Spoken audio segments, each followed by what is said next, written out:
고린도후서 6장 1절을 같이 다시 한번 묵상하겠습니다. 고린도후서 6장 1절 함께 합독합니다. 우리가 하나님과 함께 일하는 자로서 너희를 권하노니 하나님의 은혜를 헛되이 받지 말라. 아멘. 이 말씀을 중심으로 해서 이번 성회를 통해 하나님의 은혜를 헛되이 받지 말라, 이런 주제로 말씀을 선포하도록 하겠습니다. 오늘은 이제 어제는 우리가 첫째 날로 하나님의 은혜를 헛되이 받지 않으려면, 그런 질문 제하에 첫째 날 육체로 오신 예수를 잊지 말라, 이런 제목의 말씀을 전했습니다. 오늘은 둘째 날로 우리가 하나님의 은혜를 헛되이 받지 않기 위해서는 우리를 위해서 고난받으신 예수를 잊지 말라는 겁니다. 고난받으신 예수. 예수의 고난은 우리를 위한 고난이었고, 예수의 고난은 없어서는 안 될 것이었습니다. 반드시 예수님께서 고난을 받으셔야, 그래야 우리에게 구원이 임합니다. 자, 그러면 우리가 예수께서 우리를 위해서 고난 받으셨는데 그 구체 어떤 고난들을 받으셨는가, 성경의 내용을 이렇게 쫙 보게 되면 먼저 백성들의 배반을 당하셨죠. 제자의 배반, 백성들의 배반. 그렇게 주님을 좋다고 따라다니더니 이제 주님께 십자가 달리실 때 그 표적을 보고 그렇게 따라다니고 추종했던 예수님께서 예루살렘 입성하실 때는 호산나 다윗의 자손이 하고 찬양하면서 종려나무를 바닥에 깔고 자기 겉옷을 바닥에 펴고 주님을 영접하고 그렇게 기뻐하던 그런 백성들이 돌연 예수를 십자가에 못 박으라. 사람이 그 배반을 당한다는 것이 참 힘든 거죠. 사랑하면 살아갈수록 사랑하는 자에게, 신뢰하면 신뢰하는 사람일수록 그런 사람에게 배반당하면 가장 아픈 법입니다.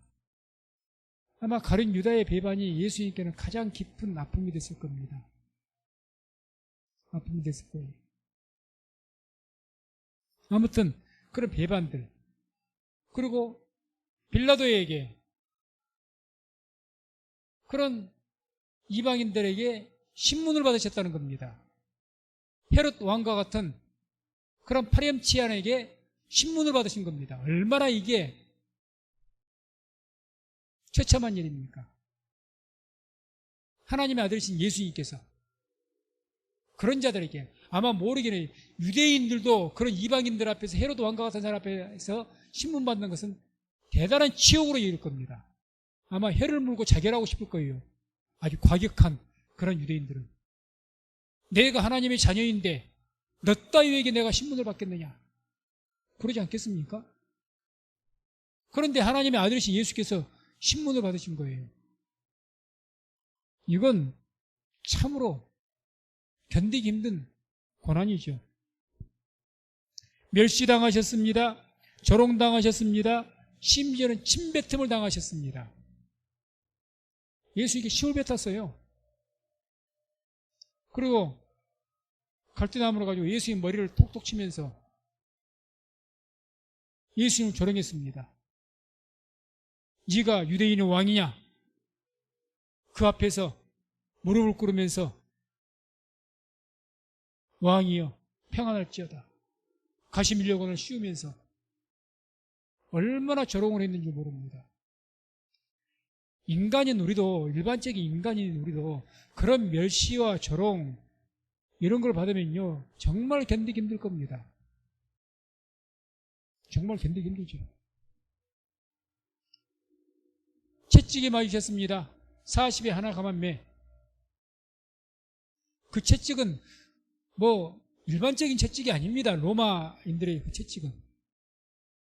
그래서 그 채찍 가지고 맨 끝에가 납덩어리가 달렸다 했죠. 납덩어리가 꼭 그 갈고리 같이, 낚싯바늘 같이 끝에 날카로운 그게 있어서 그걸 휘두르기 시작하면 그 채찍이 몸에 닿으면 살을 찢게 되고 그 채찍이 떨어질 때마다 살점이 떨어져 나온다고 합니다.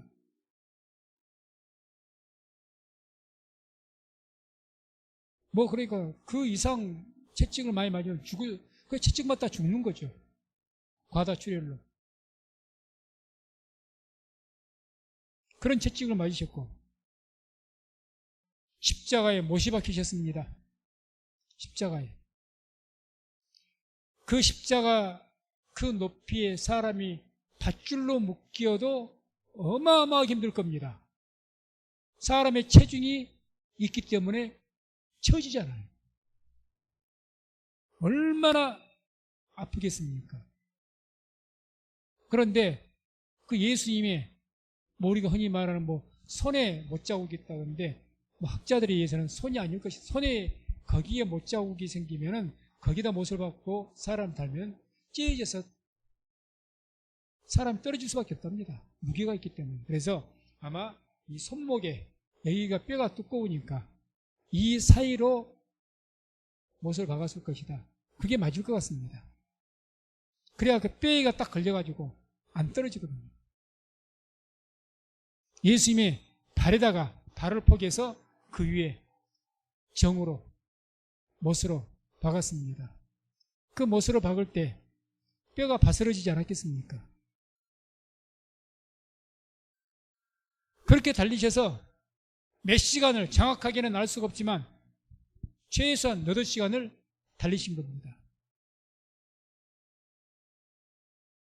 인간으로서는 그래서 인간이 고안해낸 사람을 죽이는 방법 중에 십자가형이 가장 극악하다고 했습니다. 그 이상 고통스러운 사람을 죽이는 방법이 없다는 거죠. 그리고 주인께로부터는 더 큰 고난이 있었습니다. 그게 뭐냐? 하나님께 버림받은 겁니다. 엘리 엘리 라마 사박다니 나의 하나님 어찌하여 나를 버리셨나이까? 하나님의 저주를 받으신 거죠. 저주란 말이 성경 원뜻이 끊어지다는 것이고 끊어진다. 하나님과 그 주님 사이의 관계가 끊어져 버린 거예요. 단절된 겁니다. 우리도 저주를 받는다 그 말은 하나님과 너의 관계가 끊어졌다 그 말이 저주를 받는 겁니다. 나무가 가지에서 잘려나간 겁니다. 그러니 그 어떤 고통보다도 주님께서는 하나님과의 저주로 인해서 관계가 단절되는 비록 사흘간이지만 그러니 그것이 얼마나 힘드셨으면 나의 하나님 어찌하여 나를 버리시나이까? 그런 고난이죠. 어쩌면 이것이 더 큰 고난일 수가 있을 겁니다. 아무튼 이러한 고난을 다 받으셨습니다. 주님께서 받으신 고난 한 가지 한 가지가 우리 인간들 일반적으로 생각 평생에 한 번 있을까 말까 또 그런 고난을 받지 않고 사는 사람들이 대부분이죠. 그렇게까지는 그렇게 심한 고난까지는 안 받는 거죠. 그런데 주님께서 이 모든 인간의 모든 받을 수 있는 고난 최대의 고난을 다 받으신 겁니다. 심적으로나 육적으로나 영적으로나 다 받으신 거죠. 그 모든 고난을 어떻게 참고 견디신 겁니까? 무엇 때문에? 딱 한 가지죠. 우리를 사랑하신 그 사랑의 힘 때문에 그랬습니다. 사랑은 죽음보다 강하고 아가서에 나온 말씀이죠. 아가서의 내용이 전부 뭘 상징적으로 이야기한 겁니까? 예수님을 이야기하는 거예요. 예수님께서 주님을 사랑한 그 신부를 사랑한 거기에 신랑이 예수님을 의미하고 신부가 교회 우리들을 이야기하는 거죠. 사랑은 죽음보다 강하다. 그래서 주님께서는 이와 같이 고난 받으셨다는 것. 그래서 말로 형용할 수 없는 그러한 모진 고난 받으셨다는 것을 우리가 항상 잊지 말아야 됩니다. 그러면 이제 우리가 이렇게 한번 생각을 해보죠. 하나님의 아들이신 예수님이 왜 이러한 육체의 고난을 받으셨는가? 자, 이렇게 해보죠. 우리가 어제 예수께서 육체로 오신 것을 잊지 말아라, 그렇게 말씀했습니다. 왜? 피가 있어야 되기 때문에 피 흘림이 없이는 죄사함이 없으니까. 그러면 예수님께서 죽으시되, 쉽게 말해서 바울이 순교한 것처럼 단두대에서 순간적으로 목이 잘려서 죽으실 수도 있잖아요. 사역을 받아서 약 먹고 그냥 순간적인 고통만 받으시고 죽으실 수도 있지 않습니까? 죽음의 긴 고통을 당한 것이 아니고 짧은 순간 칼로 못베임을 당해서 한순간 죽을 수도 있는 거잖아요. 그런데 그 긴 시간 동안 모진 고통을 당해야 되는 이유는 뭐냐? 왜 굳이 십자가냐? 굳이. 피를 흘리신다면 칼에 찔려도 피를 흘리고 창에 찔려도 피를 흘리는 것이고, 그러면 되는 것이지. 굳이 이런 긴 고난, 그 육체의 모진 고통들을 다 당하셔야 되느냐? 이런 질문을 우리가 한번 해볼 필요가 있는 겁니다. 그냥 피만 흘리시면 되지, 죽으시면 되지. 그 첫 번째 이유는요, 하나님의 말씀이 성취되어야 되기 때문에 그렇습니다. 하나님 말씀이. 이사야 55장 10절 11절 보면 이런 말씀이 나옵니다. 함께 말씀을 합독합니다. 비와 눈이 하늘에서 내려서는 다시 그리로 가지 않고 토지를 적시어서 싹이 나게 하며 열매가 맺게 하여 파종하는 자에게 종자를 주며 먹는 자에게 양식을 줌과 같이 내 입에서 나가는 말도 헛되이 내게로 돌아오지 아니하고 나의 뜻을 이루며 나의 명하여 보낸 일에 형통하리라. 아멘. 그래서 우리가 레마라 그러죠. 로고스는 기록된 말씀이고 레마는 입을 통해서 선포되어진 말씀입니다. 하나님의 입에서 나가서 선포되어진 말씀은 반드시 성취가 되어야 됩니다. 이건 진리입니다. 하나님의 입에서 나가서 선포가 됐는데 성취가 안 된다 그러면 하나님의 권위가 무너져 버립니다. 이제는 사단이 조롱할 거예요. 하나님 말씀대로 되지 않았지 않느냐? 하나님의 선포된 말씀이 성취가 안 되면 사단이 조롱합니다. 하나님의 말씀의 권위는 떨어져 버립니다. 성경의 권위는 떨어져 버립니다. 약속을 어긴 것이 되고 말씀이 성취가 안 되니까. 그래서 말씀은 반드시 성취가 되어야 됩니다. 그래서 주님께서 선포한 말씀 중에 이런 말씀이 있어요. 민수기 14장 18절 보면 이런 말씀이 나옵니다. 여호와는 노하기를 더디하고 인자가 많아 죄악과 과실을 사하나 형벌받을 자는 결단코 사하지 아니하고 아비의 죄악을 자식에게 갚아 3, 4대까지 이르게 하리라. 다시 말해서 형벌받을 자, 하나님께서 인자하고 자비가 많으시지만 형벌받을 자, 죄악이 있어서 형벌을 반드시 받을 자는 절대 그 형벌을 사하지 않는다. 사하지 않는다. 그래서 그 형벌을 주신다는 거죠. 형벌. 형벌이란 말이 무슨 말입니까? 고난을 받아야 된다는 거예요. 죄에 대한 형벌. 단순하게 죽는 것만을 이야기하지 않습니다. 형벌이란 것은 형벌이죠. 형벌. 그 죄에 대한 형벌. 그렇게 모진 죽음을 향해 단순하게 죽는 것뿐만 아니라 죽음을 향한 고통, 그게 형벌이죠. 형벌. 죽는 것은 다 죽습니다. 육체에 가진 사람들 다 죽어요. 안 죽은 사람 있습니까? 죄에는 형벌이 있습니다. 죄에는 하나님의 저주가 있고요. 죄에는 형벌이 따라오게 되어 있습니다. 고통이죠. 고통. 그렇게 선포하신 거예요. 베드로후서 2장 9절과 10절에도 보면 이런 말씀이 나옵니다. 주께서 경건한 자는 시험에서 건지시고 불의한 자는 형벌 아래 두어 심판날까지 지키시며 육체를 따라 더러운 정욕 가운데서 행하며 주관하는 일을 멸시하는 자들에게 특별히 형벌하실 줄 아시느니라. 불의한 자는 형벌 아래 두어 심판날까지 지키신다. 그래서 죄인에게는 반드시 뭘 주신다고요? 형벌. 형벌은 고통을 말합니다. 고통. 죽음을 말하는 게 아닙니다. 고통을 말해요. 반드시 죄가 있는 자는 형벌을 주시겠다는 것이 하나님의 말씀이에요. 선포된 말씀입니다. 그러니까요, 우리가 겟세마네 동산에서 예수님께서 주님, 할만하시거든 이 고난의 자를 내게서 지나가게 하옵소서. 그러는 아이 원대로 마옵시고 하나님 뜻대로 하옵소서 해서 그렇게 간절하게 기도했잖아요. 쉽게 말해 겟세마네 땀방울이 핏방울이 되기까지. 주님께 기도는 뭐였습니까? 할만하시거든. 주님께서 가능하시다면 그 이야기입니다. 이 고난의 자 내게 좀 지나가게 해주십시오. 내가 죽어도 좋습니다. 그런데 이 죽음의 고통만큼은 좀 면하게 해주십시오.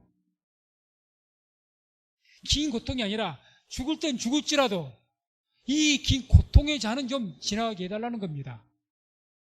들으셨습니까? 하나님께서 안 들으셨습니다.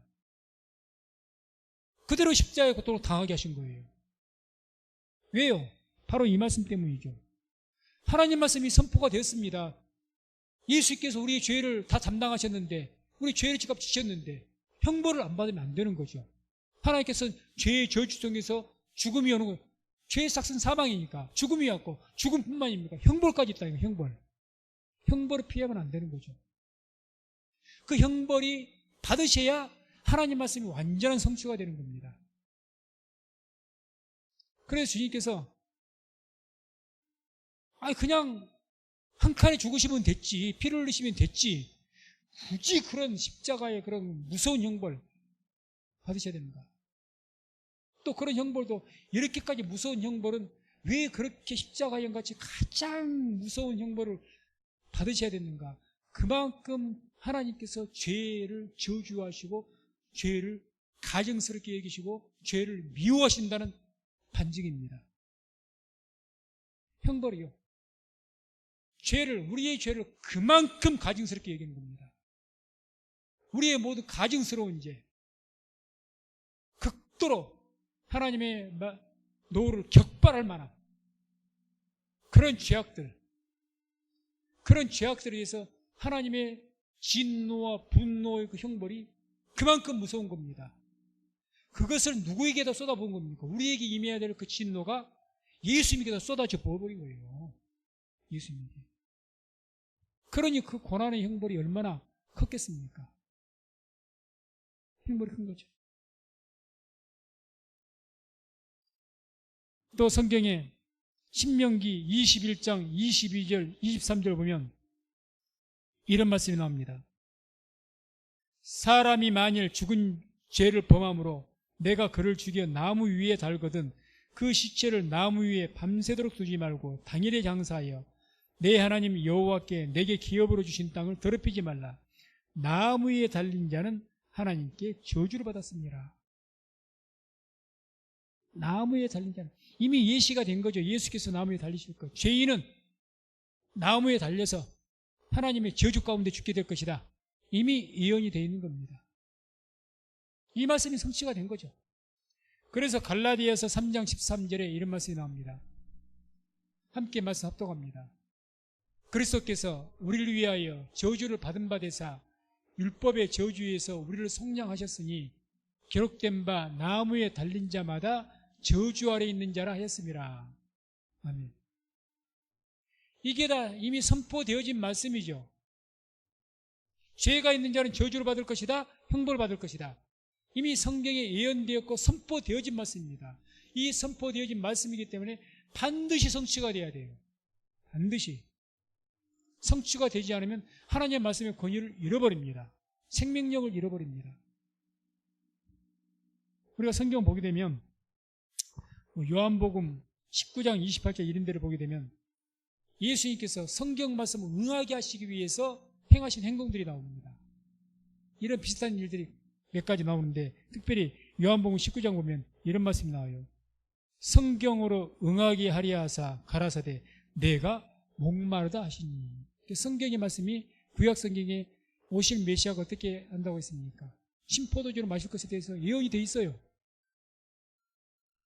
그 말씀을 성취하게, 하나님 말씀 선포된 말씀이니까, 예언된 말씀이니까 그 말씀을 성취하게 응하게 하기 위해서 주님께서 내가 목마르다 하셨다. 그리고 신포도를 마셨다. 그리고 운명하셨다는 겁니다. 주님께서는 예언된 말씀대로 오신 분이 예수님이고 예언된 말씀을 이루신 분이 예수님입니다.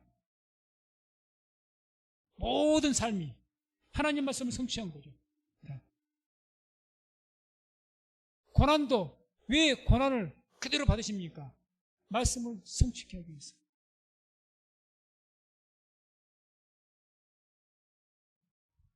그래서 이와 같이 왜 굳이 주님께서 그러한 기나긴 그러한 끔찍한 고통을 굳이 받으셔야 됐는가?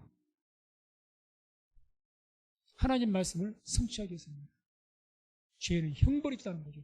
하나님의 무서운 형벌이 있습니다. 우리 인간이 죄악이 얼마나 큽니까? 구약성경 읽어보세요. 그 백성들의 죄악에 의해서 얼마나 진노하시는지. 노아 홍수 때는 얼마나 인간의 죄악이 관영하니까 거기에 노아시서는 인간을 다 전멸시켰겠습니까? 전멸시켰잖아요. 그러니 하나님께 죄에 대한 그 하나님의 그 진노는요, 우리의 상상을 초월합니다. 불의 화염입니다. 그게 형벌이에요, 형벌. 그것이 있을 것이라고 했어요. 죄에는 형벌이 있다. 이게 선포된 말씀입니다. 그대로 임한 거예요. 그대로. 그래서 이와 같이 주님께서 우리의 죄를 위해서 대신 형벌을 받으셨기 때문에 우리가 나음을 입고 평화를 얻게 된 줄로 믿습니다. 형벌을 대신 받아버렸잖아요. 믿는 자들에게는. 그걸 믿는 자들에게. 두 번째는 주님께서 육체의 고난을 받으신 이유가 우리의 죄를 담당하셨기 때문입니다. 상식적으로 담당하셨단 말은 우리 죄를 이 하나님께서 우리 죄악을 예수님에게 전가로 시켜버린 겁니다. 내가 짊어지고 가야 된 내 죄악의 짐, 내 것을 하나님께서 딱 들여다가 예수님에게 다 얹어놔버린 거예요. 그게 담당시켰다는 겁니다. 이사야서 53장 4절에서 6절까지 말씀 봅니다.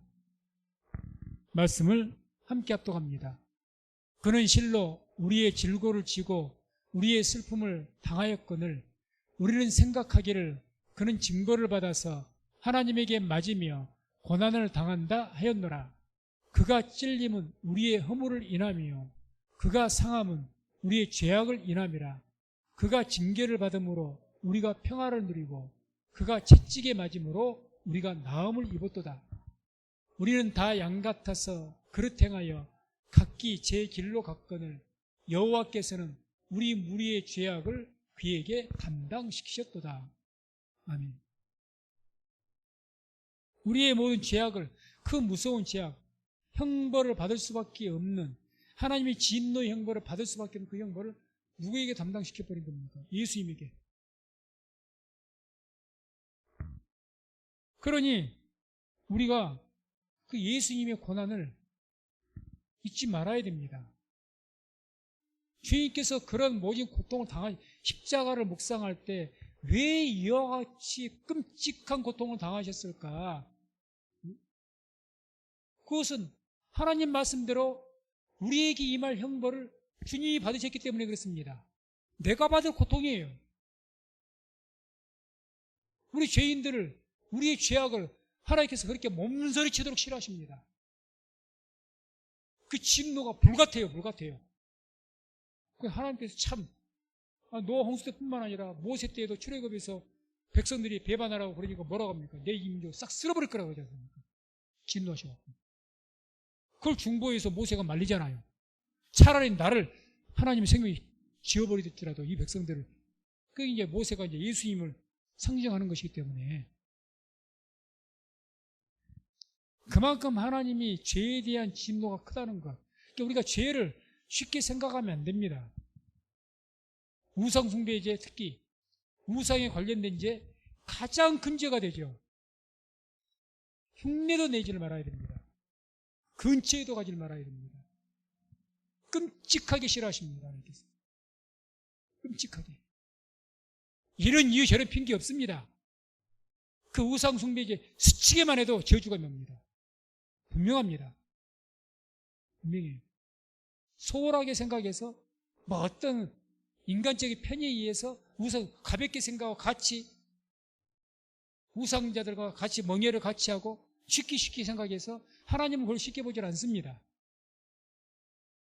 죄에 대한 하나님의 무서운 진노를 우리가 소홀하게 생각하니까 죄를 가볍게 여기는 거예요, 살면서. 그러니까 하나님 은혜를 잊어버리니까 그 교훈을 기억하지 않으니까 헛된 삶을 사는 겁니다. 죄악된 삶을 살아요. 스스로가 죄에 대해서 너그러워. 그렇지 않습니다. 그리고 예수님을 믿고 있기 때문에 그게 가려워져서 우리가 사는 것이지.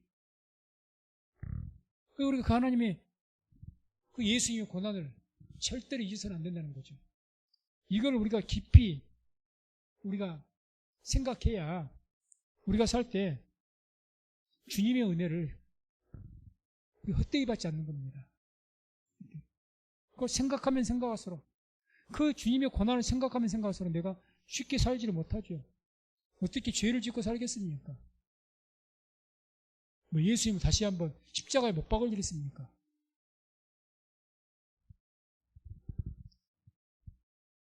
우리 주님께서 어떻게 이 고난을 담당하셨는가? 이 죄악을 담당하셨는가? 그게 이제 이사야 53장 7절 8절에 나옵니다.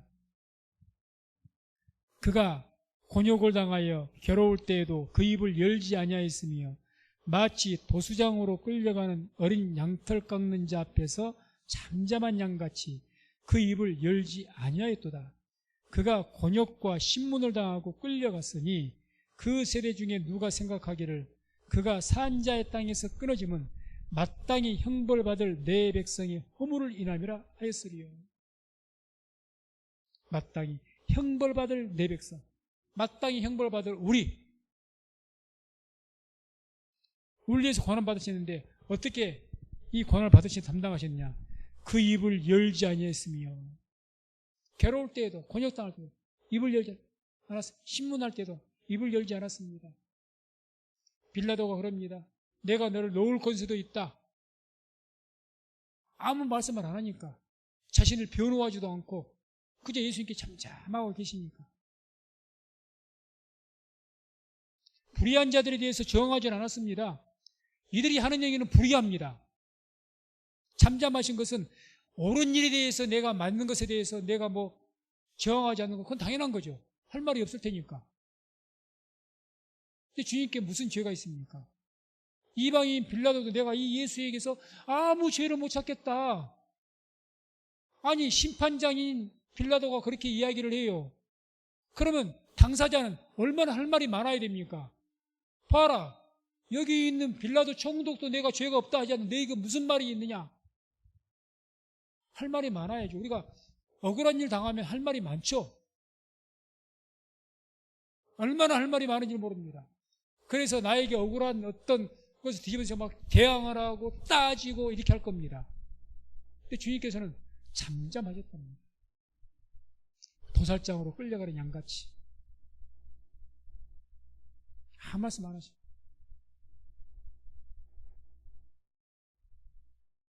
고난 피하지 않았습니다. 고난 그가 곤욕과 신문을 당하고 끌려갔다. 주님께서 끌려갈 만큼 힘이 없으신 분입니까?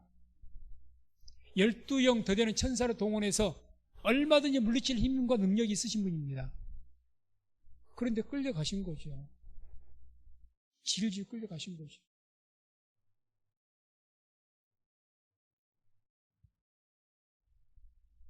요한복음 18장 4절 6절 보게 되면 겟세마네 동산에 있을 때 군병들이 찾아왔습니다. 예수님 얼굴을 모르니까 그들은. 그때 예수님이 그들 앞에서 너희가 찾는 자들이 누구냐? 예수를 찾는 자들이 나다. 내로라. 그러던데. 고난 피하지 않습니다.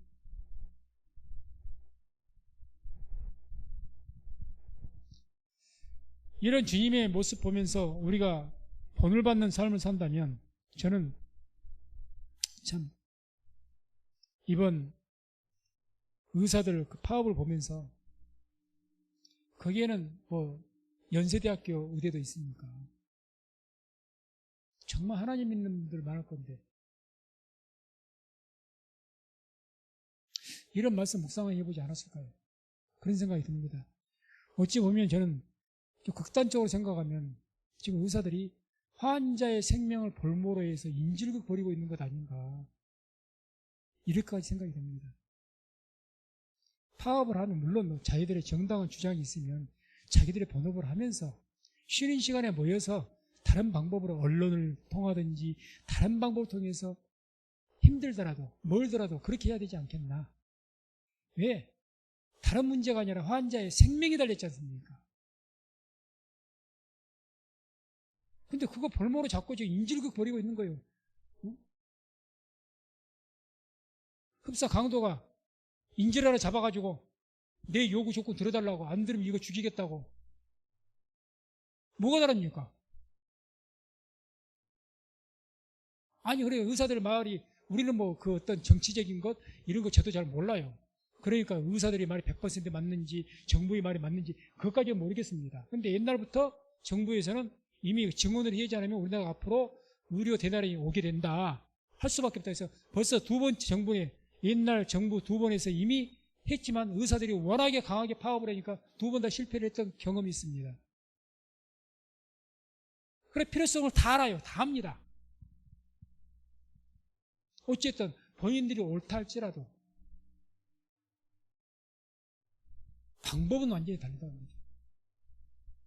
그래서 아무튼 저도 기도하고 있습니다만은 아무튼 좀 그나마 또 참여하지 않는 이것을 하고 사명감을 가지고 참여하지 않는 의사들도 있다고 하니까 그분들 중심으로 해서 일이 잘 풀렸으면 좋겠습니다.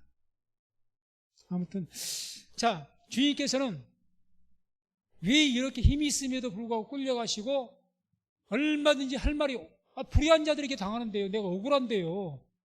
왜 잠잠하셨는가? 단지 한 가지일 뿐입니다. 우리를 사랑하시기 때문에 우리 때문에 그렇게 당하신 겁니다. 우리 때문에 억울한 일 당하시고요. 우리 때문에 형벌 당하시고요. 끌려가셨고요. 다 우리 때문에. 그래서 예수님 하나님의 세상은 이처럼 사랑하사 독생자를 주신 거죠. 다 그것 한 가지죠.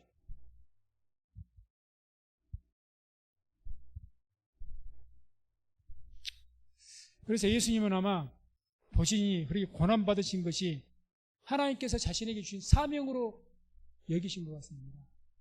하나님께 주신 내게 주신 사명이야. 내가 이것을 죽지 않고 내가 이 고난을 받지 않으면 이 십자가를 지지 않으면 하나님의 뜻이 안 이루어지니까. 사명이죠, 사명. 그러니까 이렇게 하신 거예요. 사명이니까. 우리 예수를 믿는 우리 모두에게 우리에게 주신 사명은 뭡니까? 우리가 믿음을 지키기 위한 시련과 고난을 받아들이는 것이 우리의 사명입니다. 그 피하면 안 됩니다. 예수님과 같이 우리도 그것을 받아들여야 됩니다. 받아들여야 돼요. 우리의 몫에 태인 십자가입니다.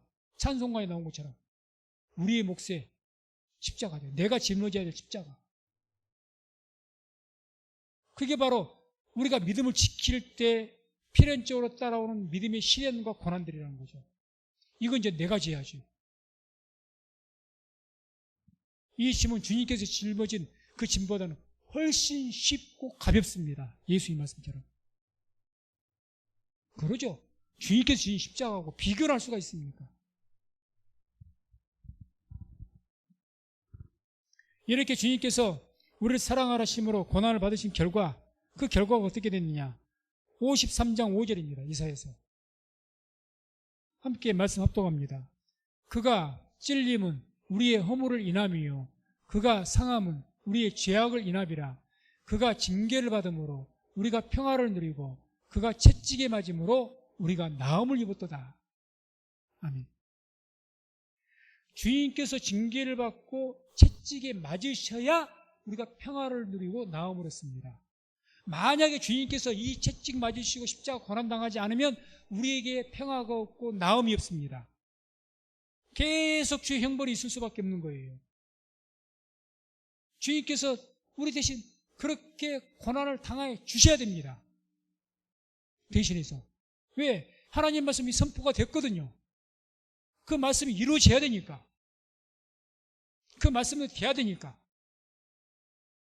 그래야 하나님의 공의가 세워지죠. 하나님 말씀이 선포가 됐는데 그것이 성취가 안 됐다? 하나님의 공의는 깨져버리는 겁니다. 하나님은 깨져버리는 겁니다. 하나님 말씀이 성취가 돼야 공의죠, 이게.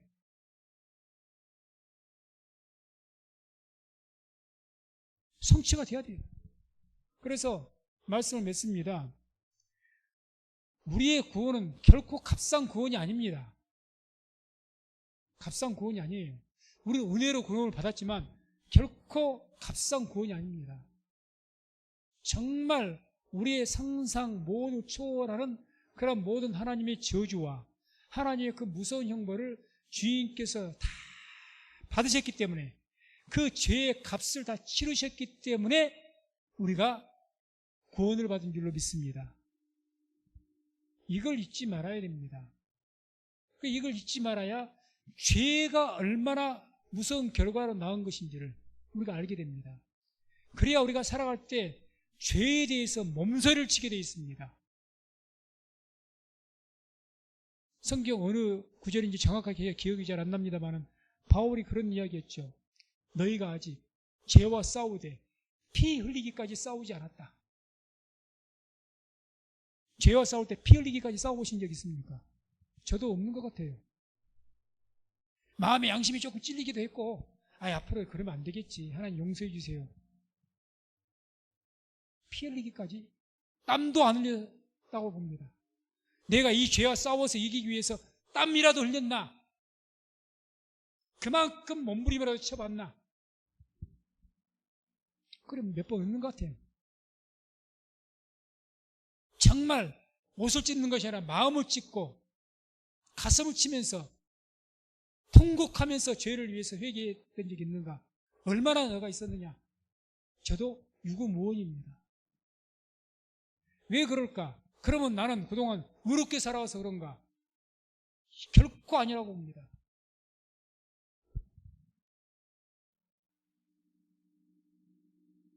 그래서 우리가 주님께서 왜 이와 같이 고난받으셨는가?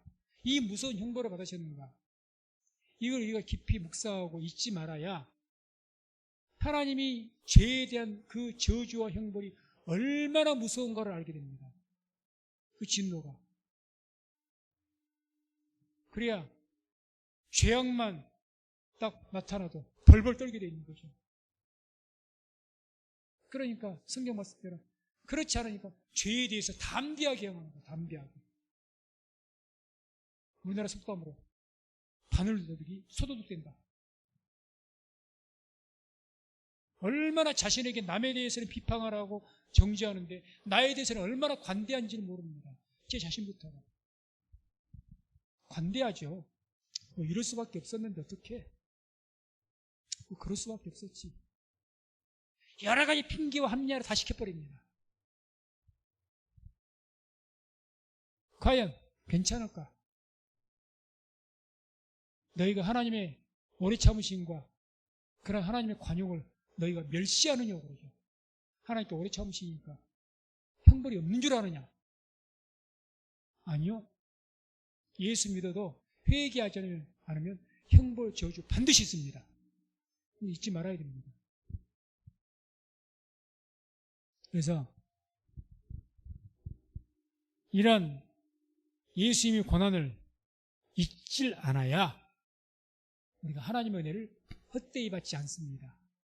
그래서 항상 우리 신앙생활 속에서 이 고난 주간뿐만 아니라 매사에 이런 예수님의 그 고난을 깊이 생각하시면서 그리함으로 하나님의 그 죄에 대한 무서운 진노, 형벌, 저주를 항상 인식하면서 깨어있는 그런 삶을 살아가는 저와 우리 모든 성도님 되시기를 주의 이름으로 축원을 드립니다.